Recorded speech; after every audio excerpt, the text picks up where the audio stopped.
नमस्कार दोस्तों, स्वागत है आपका फिर क्या हुआ के एक अगले एपिसोड में। जी हाँ, ये एक क्राइम एपिसोड है, लेकिन ये जो कहानी है ये आप लोगों ने बहुत जगह सुनी होगी, बहुत न्यूज़ चैनल में 2025 के पहले शुरुआत में काफ़ी वायरल हुआ था। लेकिन मैंने जानबूझ के काफ़ी टाइम के बाद इस पर वीडियो बनाई। रीज़न ये है कि मैं नहीं चाहता था कि मेरी तरफ से कोई भी मिस इन्फॉर्मेशन फैले और मैं स्टोरी के थ्रू इस कहानी की जो भी घटनाएँ हुई थी या जो भी चीज़ें हुई थी, उसकी इन डेप्थ और डिटेल में जाकर के आपको सारी इन्फॉर्मेशन दूँ। अब जैसे इस केस को पूरा कंप्लीट हुए 3 महीने से ऊपर हो गया है और कोई नई फाइंडिंग्स नहीं आई है, इसका मतलब केस सेटल हो चुका है। तो अब इसकी कार्यवाही आगे चालू है। तो ये केस में सारी डिटेल्स के साथ मैं आप लोगों के समक्ष आया हूँ। तो चलिए, ज़्यादा देर नहीं करते हुए शुरू करते हैं, लेकिन उससे पहले इस वीडियो को लाइक कीजिएगा पसंद आने पर, और कमेंट ज़रूर कीजिएगा, अपनी राय दीजिएगा कि आजकल के जो ये इस तरह से रिश्ते ख़राब हो रहे हैं और इस तरह से रिश्ते दागदार हो रहे हैं, पति पत्नी पर भरोसा करना बड़ा मुश्किल हो रहा है, इस बारे में आपकी क्या सोच है, कमेंट ज़रूर कीजिएगा और पसंद आने पर सब्सक्राइब ज़रूर कीजिए। मैं हॉरर स्टोरीज़ भी लेकर के आता हूँ, मैं क्राइम स्टोरीज़ भी लेकर के आता हूँ। तो बिना कुछ देरी किए हुए लेट्स डाइव इन। तो इसमें क्या था कि 2 कैरेक्टर हैं, एक सोनम और एक राजा, जिनकी शादी हुई। लेकिन शादी से पहले क्या हुआ था कि राजा रघुवंशी क्या कर रहे थे, वो अपने घर के सबसे छोटे बेटे थे। सबसे छोटे बेटे थे तो उनके लिए उनके परिवार वाले लड़की ढूँढ रहे थे। भई शादी की उम्र हो गई थी तो लड़की ढूँढ रहे थे वो लोग। तो जो राजा रघुवंशी थे, इनका और इनका फैमिली का बिज़नेस था ट्रैवल्स का। बसें, स्कूल बसें, ट्रांसपोर्ट में जितना भी काम था, ये वही सब किया करते थे। इनका फैमिली बिज़नेस था 2007 से। और जो ये सारा बिज़नेस था वो राजा ही सँभालता था और दूसरी तरफ थी सोनम। सोनम रघुवंशी की फैमिली बिज़नेस था प्लाईवुड का, जो प्लाई बनती है ना जिससे बिस्तर बनते हैं, शीट्स बनती हैं, उसका बिज़नेस था। जिस तरह से राजा रघुवंशी अपना पूरा बिज़नेस सँभालता था, उसी तरह से सोनम भी अपने यहाँ अकाउंट्स हो या कोई भी डिपार्टमेंट हो, पूरा का पूरा सोनम ही सँभालती थी। अब इन लोगों की शादी ना बड़े ही ट्रेडिशनल तरह से हुई थी। एमपी की ये कहानी है, तो अक्सर एमपी में क्या होता है कि चिट वाला सिस्टम एक होता है, जो मैं आपको आगे एक्सप्लेन करूँगा। तो इनका बहुत ट्रेडिशनल तरह से शादी हुई थी। तो क्या होता है चिट वाली शादी में क्या होता है ना कि रामनवमी के दिन इन परिवार वालों ने आप एक-एक चिट नाम की चिट लगा करके डाल दी। तो ऑटोमेटिकली क्या होता है ना, उसमें देखते हैं कि किस तरह से होगा, किस-किस कपल का साथ में आया है। तो इत्तेफ़ाक से सोनम और राजा का मैच मेकिंग हो गया वहाँ उस चिट के थ्रू। लेकिन किसी को पता नहीं था कि भई ये जो चिट का सिस्टम है, इससे क्या-क्या होने वाला था आगे, क्या खौफ़नाक कहानी और क्या ब्लंडर होने वाला था जिससे पूरा देश हिल जाएगा, किसी को नहीं पता था। अब यहाँ पर क्या होता ना, इन शादी के बीच-बीच में किस तरह से तैयारियाँ चल रही थी, क्या-क्या हो रहा था। राजा की फैमिली वाले और सोनम के फैमिली वाले इंस्टाग्राम में रील्स के थ्रू ये सारी तैयारियाँ डाल रहे थे बैक टू बैक कि भई हमारे भाई की शादी है और इस तरह से तैयारियाँ चल रही हैं। तो उसका ना बैकअप वीडियो आपको इंटरनेट पे भी बहुत सारा मिल जाएगा। अब इस वीडियो में आप कहीं-कहीं पर आपको लगेगा कि सोनम थोड़ा-सा दुखी है, लेकिन नहीं, लड़कियां बहुत ज़्यादा खुश नहीं होती हैं शादी में, दे आर इज़ ओके। मगर फिर भी ऐसा जो मुझे लगा वो मैंने बताया। अब 11 मई 2025 का दिन आया, जिसमें इन दोनों की शादी तय हुई और बहुत धूमधाम से दोनों की शादी हुई। शादी के 9 दिन के बाद, यानी कि 20 मई को वो लोग अपने हनीमून पे निकल पड़े। पहले इन लोगों का प्लान था कि ये कश्मीर जाएँगे, पहलगाम साइड में। लेकिन फिर कश्मीर में आपने सुना था कि एक बहुत दुखद घटना हुई थी, तो पहलगाम की, उस वजह से इन्होंने वहाँ अपना जाना कैंसल कर दिया। और जब वहाँ कैंसल किया इन्होंने ट्रिप, तो उसके बाद इन्होंने डिसाइड किया कि अब हम मेघालय जाएँगे। इसमें भी मुझे पता चला था कि जो सोनम है, इन्होंने बिना पूछे टिकट-विकट सब कुछ कर दी थी और और खुद ही डिसाइड किया था कि चलो मेघालय चलते हैं। और इसमें जो राजा की मम्मी थी, उन्होंने मना भी किया था कि कोई गोल्ड ज्वेलरी ये सब मत पहन के जाओ, तुम टूर पे जा रहे हो। लेकिन सोनम ने बहुत ज़ोर ज़बरदस्ती की राजा से, नहीं नहीं, हम नई-नई शादी है, हम लोग तो भाई पूरे अपना जो भी है सब पहन के जाएँगे, इस तरह से। इस बात को लेकर के राजा की मॉम जो थी, मम्मी थी, उन्होंने राजा को डाँटा भी था कि भाई तू शादी के अब इतने तो कम दिन हो रहे हैं और तू बीवी की सुन रहा है, तेरा माँ की भी सुन ले भाई। तो ये भी एक विवाद हुआ था। अब जब ये दोनों टूर पे निकले थे, तो जो राजा की मॉम थी, वो रेगुलरली सोनम से टच में थी। वो बार-बार फ़ोन करके पूछ रही थी, कैसे हो, क्या हो, किधर हो? और सोनम बार-बार फ़ोन उठा कर के बता भी रही थी। तो मगर इस सब में एक चीज़ बड़ा अनकॉमन था कि ये सोनम है, ये राजा से बात नहीं करवा रही थी, ये खुद ही बात कर रही थी बार-बार फ़ोन पे। इसमें उसने ये भी बताया कि मेरा व्रत है, अपने बारे में सब कुछ बताया, लेकिन वो राजा से बात नहीं करवा रही थी। अब आता है तारीख 22 मई, ये जो कपल है दोनों, राजा और सोनम का, ये मौलिंकिया नाम का एक गाँव है, ये वहाँ पहुँचते हैं जहाँ की एक बहुत सुंदर वाटरफॉल है। तो ये लोग इन्होंने क्या किया ना, एक बाइक, स्कूटी होती है, रेंट पे ली और दोनों घूमने निकल गए। तो उन्होंने गाड़ी ये इस वाटरफॉल तक गए, ईस्ट खासी हिल्स में है ये, मेघालय में, और इन्होंने स्कूटी पार्क की, जो कि सीसीटीवी फुटेज है, मैं आपको वो भी दिखाऊंगा वीडियो में, देखिए। वो लोग वहाँ से 3000 सीढ़ियों का एक ऐसा रास्ता है जहाँ से लिविंग वुड से एक ब्रिज है, ये वो भी देखने गए थे। तो ये लोग मतलब काफ़ी तैयारी से और काफ़ी घूमने-फिरने के मूड से ही गए थे। लेकिन आगे जो चीज़ इनका वेट कर रही थी, वो बहुत ही डरावनी है, सुनिए। यहाँ इन्होंने क्या किया कि वहीं रुकने का फ़ैसला लिया है, वहाँ एक लोकल में होम स्टे था, वहाँ इन लोगों ने बुक किया एक रूम और रात उधर ही गुज़ारी। और ये आखिरी टाइम था उस होम स्टे में जब राजा की मॉम ने सोनम से बात की थी फ़ोन पे, कि क्या हाल है, कैसे, सब ठीक हो, क्या हो? 23 मई 2025 में सुबह-सुबह के टाइम पे 6 बजे इन लोगों ने उस जो होम स्टे था उससे चेकआउट किया और ये जैसे ना कहते हैं घूमने फिरने पहाड़ों में, तो साइट सीइंग के लिए ये लोग स्कूटी में निकल पड़े। अब दिन भर ये बात नहीं हो पाई, 23 मई से 24 मई आ गई, ये लोग काफ़ी घूम रहे थे और अचानक से लोग गायब हो गए। 24 मई की डेट आती है, इनका जो स्कूटर था ये एक कैफ़े के बाहर मिलता है और इस समय तक अब एक दिन पूरा बीत गया थे, 23 और 24 की भी डेट आ गई थी। तो जो उनका पूरा परिवार था, उन लोगों को बहुत कॉल लगा रहा था, फ़ोन कर के पूछ रहा था कि भाई कहाँ हो? लेकिन भाई संपर्क ही नहीं हो पा रहा था, तो बहुत टेंशन में थे पूरा परिवार। तो इस बात को लेकर के इतने परेशान हो गए क्योंकि बच्चे घर से घूमने गए हैं, अचानक से उनका संपर्क टूट जाए तो कौन माँ-बाप परेशान नहीं होता। तो परेशान हो गए और इसी के चलते इन्होंने क्या किया कि पुलिस कंप्लेन की। तो जहाँ एमपी पुलिस ने मेघालय पुलिस को तलब किया कि हमारे यहाँ के 2 टूरिस्ट आए हैं, ऐसा-ऐसा है जिनसे संपर्क नहीं हो पा रहा है, आप पता कीजिए। तो मेघालय पुलिस बहुत ज़्यादा सतर्क थी, उन्होंने तुरंत एक सर्च ऑपरेशन शुरू कर दिया। अब सोहरा नाम की जगह थी जहाँ पर बहुत बारिश होती है, तो ऑपरेशन के टाइम पे जो ये टीम थी, इन्होंने भी बताया कि हमें बहुत दिक्कत आ रही थी क्योंकि इतनी बारिश हो रही थी और रह के बारिश हो रही थी, तो बारिश में it's not easy to work. तो पुलिस वालों ने ये भी बताया कि हम लोग ने बहुत मेहनत की और वहाँ पर जो पुलिस वाले थे उन्होंने ड्रोन्स के थ्रू भी ढूँढने की कोशिश की, लेकिन ड्रोन ज़्यादा नहीं उड़ पा रहे थे क्योंकि वहाँ धुंध इतनी थी कि बार-बार गीले हो जाता और ड्रोन के जो लेंस होता है उसके आगे पानी आ जाता ना, तो फिर उसका कोई यूज़ नहीं होता। तो बहुत कड़ी मशक्कत करनी पड़ी मेघालय पुलिस को ढूँढने के लिए ये सब। अब ऐसा ही रेस्क्यू ऑपरेशन चलते रहता है, 24 तारीख से चलते-चलते 2 जून की डेट आ जाती है। तो 2 जून को क्या होता है कि मेघालय पुलिस को एक डिकम्पोज्ड बॉडी मिलती है, सड़ी गली हुई बॉडी मिलती है, जो कि पुष्टि हो जाती है कि वो राजा की ही थी। क्यों? पुलिस वालों ने जब देखा उस डेड बॉडी को, उस डिकम्पोज्ड बॉडी को, लेकिन पहचान नहीं हो पा रही थी क्योंकि उसका चेहरा बहुत बुरी तरह से सड़ चुका था, लेकिन उसके हाथ में एक टैटू था राजा नाम का। इसकी वजह से पुलिस वालों को कंफर्म हो गया कि भाई ये जिस हम ढूंढ रहे हैं, जिस इंसान को, राजा रघुवंशी, वो यही है। अब जब पोस्टमार्टम किया, पोस्टमार्टम के लिए गई बॉडी, तो पुलिस वालों को पता चला, रिपोर्ट में यह आया कि राजा के सर पे 2 बार किसी हैवी चीज से वार किया गया था, जो कि इसकी मृत्यु का कारण बना। तो पुलिस वाले समझ गए कि भाई ये कोई एक्सीडेंटल डेथ नहीं है, इट्स अ प्लान्ड मर्डर और अ मर्डर। तो पुलिस वालों ने इसे अब अलग तरह से, अलग एंगल से जांचना शुरू किया।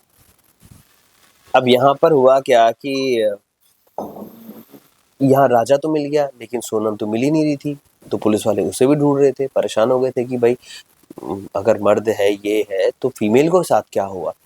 तो पुलिस महकमे में हड़कंप था कि भाई एक तो मिल गया पर औरत के साथ क्या हुआ, क्योंकि औरत से जुड़ी बहुत सारे आपराधिक घटनाएं और भी हो सकती थी जो इस केस को और बुरा कर सकती थी। पुलिस वाले बहुत परेशान थे और ढूंढ रहे थे। अब जब पुलिस वालों ने उसी स्पॉट पे जाकर के चेक किया जहां पर राजा की डेड बॉडी मिली थी, वहां पर उन्होंने कुछ कुछ एविडेंस और मिले, जैसे एक सफेद शर्ट, एक मेडिकल स्ट्रिप, एक टूटा हुआ मोबाइल और एक स्मार्ट वॉच भी थी। अब इन सारी चीजों को देख करके कि पुलिस वालों को कंफर्म हो गया कि भाई इसको किसी ने मारा है, इस लड़के को किसी ने मारा है, इसका मर्डर हुआ है कंफर्म। अब तफ्तीश इसी तरह से शुरू हुई। इंदौर पुलिस ने ये बताया कि जो सोनम थी उसका एक लवर था उसका नाम था राज कुशवाहा, जो कि बहुत ज़्यादा उम्र में नहीं था, 20 साल का था। और इन दोनों ने मिल करके ये सारा प्लान किया था। ये प्लान बन गया था 18 मई 2025 को।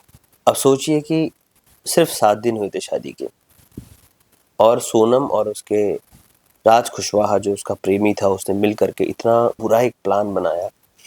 और इसमें जो ये राज कुशवाहा था, ये अकेला इन्वॉल्व नहीं था। इसने 3 हिटमैन, यानी कि 3 पैसा दे करके जो मर्डर करते हैं उस तरह के लोग हायर किए, जिनका नाम था विशाल चौहान, आनंद कुर्मी और आकाश राजपूत। और चीज़ें इतनी आसान नहीं थी जितना लग रही थी, क्योंकि यहाँ पर जो सोनम थी उसने कन्विंस कर लिया था कैसे भी करके कि हम घूमने के लिए मेघालय जाएंगे। खुद से ही टिकट कर दी थी, खुद से ही सब कुछ कर लिया था। तो यहाँ पर राजा रघुवंशी जो था वो कन्विंस हो गया था। और इस जर्नी के दौरान जो लड़की थी सोनम, ये राज कुशवाहा को उसका लाइव लोकेशन भेज रही थी बैक टू बैक। और राज कुशवाहा जो 3 इसने मर्डरर रखे थे, ये उनको उनका लोकेशन भेज रहा था। और ये भी बताया कि जैसे मैंने आपको पहले बताया था कि सोनम ने जानबूझ के राजा से कहा था कि नैनी ज्वेलरी लेकर के चलते हैं। क्यों? उसके पीछे इसका ये प्लानिंग थी कि ये इसे एक रॉबरी का फेस दे करके, एक रॉबरी की घटना बता करके मर्डर प्लान कर सके। ये बोले कि भाई कुछ लोग आए थे जिन्होंने रॉबरी की और इसने प्रोटेक्शन किया, तो उसने धक्का मार के। तो इस तरह से इन लोगों ने प्लान किया था। ये बात बताई किसने? जो एसपी थे इस केस में लगे हुए, उन्होंने बताई। अच्छा, एक और चीज़ थी कि 23 तारीख को जब ये लोग वहाँ घूम रहे थे, इन्हें गाइड भी मिला था। और उस गाइड ने इन लोगों से कहा था कि चलिए मैं आपका गाइड बन जाता हूँ, मैं आपको सब दिखाऊंगा, आपको समझाऊंगा कौन सी क्या क्या जगह है। लेकिन सोनम ने मना कर दिया। क्यों? क्योंकि अगर गाइड को लेकर के जाती तो इसका प्लान फेल हो जाता। इसलिए सोनम ने उस गाइड को तुरंत मुंह पे ही मना कर दिया। अब इसी लोकल गाइड ने सामने से आकर के पुलिस वालों को बताया कि भाई वो अकेले नहीं थे, उनके साथ 3 लोग और थे, जिनकी बोलने का तरीका, भाषा का जो होता है, डायलेक्ट होता है, वो मेघालय वालों का जैसा बिल्कुल नहीं था, क्योंकि नॉर्थ ईस्ट में बहुत अलग एक्सेंट की हिंदी बोली जाती है। तो यहाँ पर इस बात को लेकर के मेघालय पुलिस को बहुत ज़्यादा मदद मिली। अच्छा, यहाँ पर बहुत सारी चीज़ें निकल के आई सामने। राज कुशवाहा जो उसका बॉयफ्रेंड था, और सोनम के चैट्स भी बाहर आए हैं, जिसमें इसने चैट में लिखा है कि राज मेरे साथ इंटीमेट होने की कोशिश कर रहा है, लेकिन मैं मना कर रही हूँ। तो इस तरह से ना सोनम उसको उकसा रही थी और ज़्यादा। और जिस तरह से इस केस में सोनम बहुत समय तक नहीं मिली, तो पुलिस वालों को और भी ज़्यादा शक होने लग गया कि भाई क्या हो गया, किधर चले गई लड़की। और पुलिस वालों ने ये भी बताया कि जो राज था वो इन्हीं की कंपनी में काम करता था, अकाउंट्स डिपार्टमेंट में। और इन दोनों का जो चक्कर था वो काफ़ी लंबे समय से चल रहा था। अब इतने समय से चक्कर था, लेकिन सोनम को ये लगा कि भाई वो तो एक प्लाई कंपनी की बेटी है, प्लाई कंपनी के मालिक की बेटी है, और उसके एक एम्प्लॉय से वो प्यार करती है, तो शायद घर वाले शादी के लिए मानेंगे नहीं। तो आगे चल करके ये लोग ने इसलिए शादी की कि ठीक है, घर वालों के हिसाब से मैं शादी कर लेती हूँ, आगे चल के हम भाग जाएंगे। तो यही सोच करके इसने ये राजा को रघुवंशी से शादी की थी। अब सब कुछ अकॉर्डिंग टू प्लान चल रहा था, सोनम बच जाती। लेकिन सोनम ने एक बहुत बड़ी गलती ये की थी कि एक वहाँ पर ना एक दराती होती है, एक मैशेटी होती है, जो कि लोकलाइट्स यूज़ नहीं करते हैं, जो लोकल में कहीं भी वेपन नहीं मिलता। तो उन्हें एविडेंस के पास में वो एक बहुत बड़ी दराती, एक चाकू टाइप की मिली थी, जिससे पुलिस वालों को शक हो गया कि जो लोग हैं जो बाहर के हैं कहीं। तो पुलिस वालों को कोई लीड नहीं मिल पाती, तो इन्होंने कॉल डिटेल्स खंगालना शुरू किया। तो सोनम को जब कॉल डिटेल खंगाली तो पता चला कि जो राज कुशवाहा ने 3 हायर किए थे हिटमैन, मारने वाले, किराए के गुंडे, मर्डरर्स, ये जो सोनम थी उनमें से एक के रेगुलर संपर्क में थी और अपनी लोकेशन उसे दे रही थी। और उसका लास्ट नोन लोकेशन था उसके आसपास ही था, मतलब दोनों साथ साथ थे। 9 जून 2025 की डेट आई। इराज राजा एक एसपी हैं गाजीपुर के। उन्होंने ये बताया कि भाई हमने सोनम को गिरफ्तार किया है काशी ढाबा से, जो कि हाईवे के पास, जो वहाँ से हाईवे गुजरता है उसके पास में एक ढाबा है, वहाँ से गिरफ्तार किया है। और उन्होंने जब सोनम से पूछा तो उन्होंने बताया कि इसने ना बहुत चालाकी से अपने ट्रैवल प्लान किया। पहले गुवाहाटी से पटना गई, पटना से उल्टा वापस आई ढाबा की तरफ, जो ढाबा था जहाँ मिली थी। तो इससे भी पुलिस वालों को सोनम पे शक हुआ। यहाँ पर देखिए इतना कुछ होने के बाद भी जो सोनम थी, उसने ये बहाना किया कि मुझे किडनैप किया गया था, मुझे यहाँ से वहाँ से यहाँ लेकर के गए, मुझे ऐसी ड्रग्स दी कि मेरी मेमोरी लॉस हो गई है, इस तरह के बहाने बनाने लग गए। लेकिन जब उसकी जाँच हुई तो ऐसा कुछ भी ड्रग्स उसके ब्लड सैंपल में नहीं आया। इससे एक ही चीज़ पता चल रही थी कि वो झूठ बोल रही थी। अब लेकिन सोनम को ये पता नहीं था कि जो 3 हिटमैन हैं उनको पहले ही कस्टडी में ले लिया गया है। तो इस वजह से भी फँस गई और हाइट देखिए सर दिखावे की कि जो राज कुशवाहा था, ये राजा रघुवंशी की जो डेथ सेरेमनी थी, अंतिम विदाई थी, उसमें भीड़ में शामिल हुआ था और सोनम को दीदी दीदी करके संबोधित कर रहा था। इसने मतलब कितनी बड़ी प्लानिंग करके रखी थी। और बाद में ये रिपोर्ट आई कि जो हथियार मिला था मशेटी वहाँ पर दराती, उसी दराती से राजा पर वार किया गया था, उसको मारा गया था, ये कन्फर्म हो गया। और उसके आगे की कहानी तो मैंने आपको बता ही दी कि किस तरह से क्या-क्या चीज़ें कहाँ-कहाँ मिली।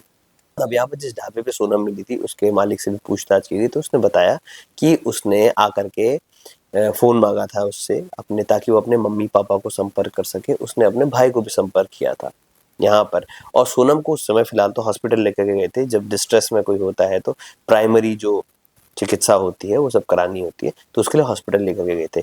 और मेघालय पुलिस ने जो 3 शूटर थे, उनको भी गिरफ्तार कर लिया था। मतलब ऑलमोस्ट सब लोग आ गए थे पुलिस की गिरफ्त में। बस अब सवाल पूछना था पुलिस वालों ने और इन क्रिमिनल्स ने जवाब देना था। कई लोग कह रहे थे कि सोनम को ढाबे में पकड़ा गया। जो नंदगंज पुलिस वाले थे उन्होंने ये कहा था कि सोनम ने खुद से आकर के सरेंडर किया क्योंकि उसे पता था कि सब लोग पकड़े तो गए हैं, अब वो भी ज़्यादा देर तक बच नहीं पाएगी, तो उसने हथियार डाल दिए।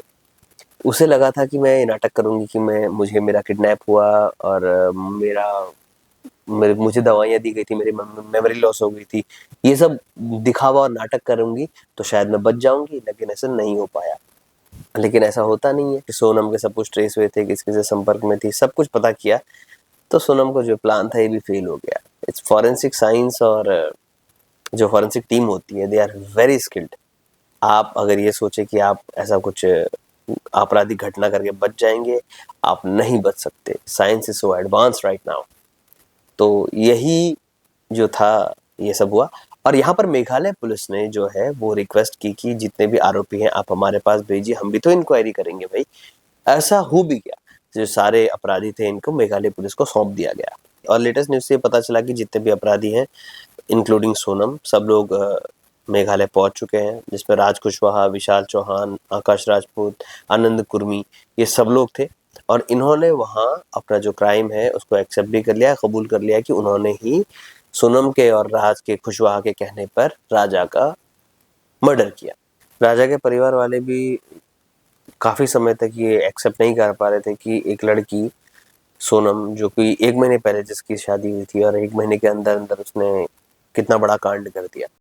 यहाँ पर जो सोनम के भाई हैं, उन्होंने तो ये भी डिमांड की है, इवन सोनम के फैमिली वालों ने डिमांड की है कि अगर इस समय वाक़ई में सोनम इन्वॉल्व्ड है, तो जो उसकी कड़ी से कड़ी सज़ा होनी चाहिए वो उसे मिले। और जो राजा की मॉम है, मम्मी है और उनका राजा रघुवंशी का परिवार है, उन्होंने सीबीआई जाँच के लिए अपील दी है। और एक और वीडियो आया था ऐसा सामने जिस समय राजा कुशवाहा की फाइनल राइट्स चल रहे थे, तब सोनम के पापा को कंधे का सपोर्ट दे रहा था राज कुशवाहा। इसका मतलब ये कि फैमिली वाले भी राज कुशवाहा को जानते थे, वो घर में उसका आना-जाना लगा रहता था। और जब सोनम के फैमिली वालों से पूछा तो उन्होंने ही बताया कि जो राज कुशवाहा है ये कैसे पॉसिबल हो सकता है क्योंकि वो तो सोनम को दीदी-दीदी कहकर बुलाता था। लेकिन जो सबूत मिले उसके अनुसार जब सच बाहर आया तो सब के सब शॉक्ड रह गए। भले ही कोई डिनाई करे नहीं करे लेकिन चैट्स में ये लिखना कि राजा मतलब अपने हस्बैंड के बारे में लिखना कि वो मुझसे फिजिकल होना चाह रहा है और इस तरह की चीज़ें और उनके चैट्स भी बहुत सारे आए हैं पुलिस वालों के सामने जिससे पता चल गया कि ये दुनिया के सामने दीदी दीदी भले ही बुलाता था लेकिन इन दोनों का चक्कर था।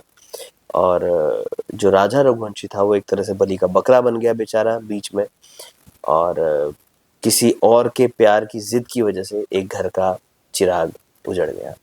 अभी तक तो इतनी ही चीज़ें पता चली है और सभी लोगों ने अपने-अपने कबूल कर लिया है। आई होप कि जो क्रिमिनल्स हैं उनको सख्त से सख्त सज़ा मिले और राजा रघुवंशी की आत्मा को शांति मिले। लेकिन इस तरह की जो घटनाएं होती हैं ना, इससे हमारे समाज में एक बहुत गलत मैसेज जाता है।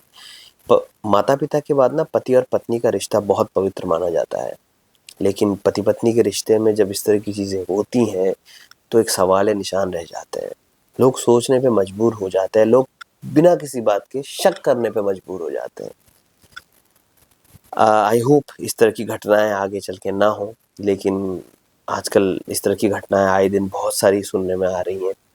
और it's a strong message to each and everyone who thinks that they will do any type of crime and they will be able to hide it. अगर किसी को ये लगता है कि वो कोई क्राइम करना चाहते हैं और किसी को अपने रास्ते से हटाना चाहते हैं तो वो सक्सेसफुल हो जाएंगे, ऐसा नहीं है। हमारी फॉरेंसिक साइंस इतनी अच्छी है कि आप कोई क्राइम करके बच ही नहीं सकते हैं। सो आई होप राजा को इंसाफ मिले, उसकी फैमिली को इंसाफ मिले और जो भी षड्यंत्रकारी हैं उनको कड़ी से कड़ी सज़ा मिले। और इसी के साथ ये वीडियो एंड करते हैं। तो आपको ये वीडियो कैसा लगा, इन डेप्थ डिटेल जो मैंने बताई आपको आई होप अच्छा लगा होगा, पसंद आई होगी। और तो इसे शेयर कीजिए अपने दोस्तों तक ताकि इन्फॉर्मेशन और फैले। और इस चैनल को सब्सक्राइब कीजिए। वीडियो अच्छा लगा तो लाइक कीजिए, अपने विचार कमेंट कीजिए। स्वस्थ रहिए, खुश रहिए, अपने परिवार वालों को खुश रखिए। मिलते हैं आपसे अगले एपिसोड में। Thank you.